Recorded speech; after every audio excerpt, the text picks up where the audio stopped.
Hey, good morning. We're out here south of Chatham. Dale, we just thought we would chat a little bit about what our crop year has been like.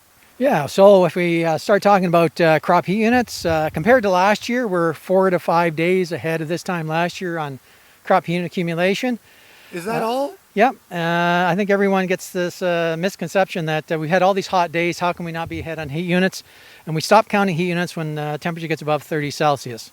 So we don't get any more heat units at 33 and we do at 30. So we cap the heat unit accumulation at 30. And so whereabouts are we for crop heat units? Yeah, so right now I would say 2550 to 2600 is catching most of our trading area. So depending on the relative maturities, we need another 25 to 35 days to get the black layer, which puts us end of September, middle of October for most of our hybrid corn. So that really isn't much ahead of our normal, or how does that compare to other years? Well, when you look at the 30-year long-term average, we're either 2 days ahead or 3 days behind. So let's call it an average, a slightly below average year if you look at the long-term trend. So it's an average year. It's nothing advanced by any stretch of the imagination, just that we've planted much earlier this year.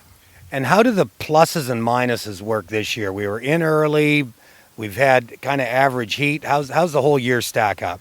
Well, when you look at it that way, early, we got in early, so that's a positive. We planted a lot of corn in late April, early May. The negative was we had a lot of cold condition, lost quite a few plants per acre. So some of the populations are down a bit. On the plus side, we've had favorable nighttime temperatures for grain fill. So I think we're compensating for lack of plants with bigger cobs, denser grain, better grain fill. And we've had good plant health. And we're not seeing any nitrogen deficiency to speak of out there. So we got some pluses agronomically that are kind of compensating for the lack of plants. Interesting. When you talk about plant health, things like VOM, things that will contribute to VOM, how does that look so far this year? Well, so far this year, it looks quite low. So we always look in terms of incidence and severity. How often does it show up and how bad is it? We have some every year.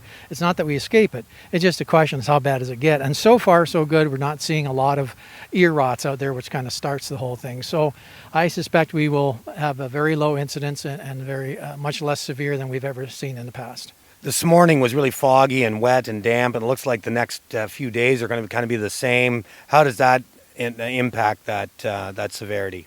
Well, if the cobs are already infected, that just encourages more mold growth. It won't necessarily cause more infection if it isn't already there. There is a risk. I think this year we're probably back to being more concerned with being cutworm feeding as a vector for getting disease in. So we are seeing some fields there with some western bean cutworm damage, and those are likely the areas we will see a little bit of ear rot in there. But again, that's your typical 1-2 ppm vomitoxin. It's not like 2018 where we had much higher levels. Right. Well, that's a good thing to hear, that we don't think there's going to be an issue now. We're going to be out in a whole lot of fields over the next couple of weeks, and we'll be able to determine that a little bit clearer. Diseases in soybeans, are we seeing much on soybeans, Dale? Well, we're starting to see sudden death syndrome show up in the fields. That's a disease that actually starts way back at the seedling stage, so it's not something that's been caused by the weather lately. Just as the plant gets bigger, the toxins move from the roots to the foliage, so we start to see the symptoms now.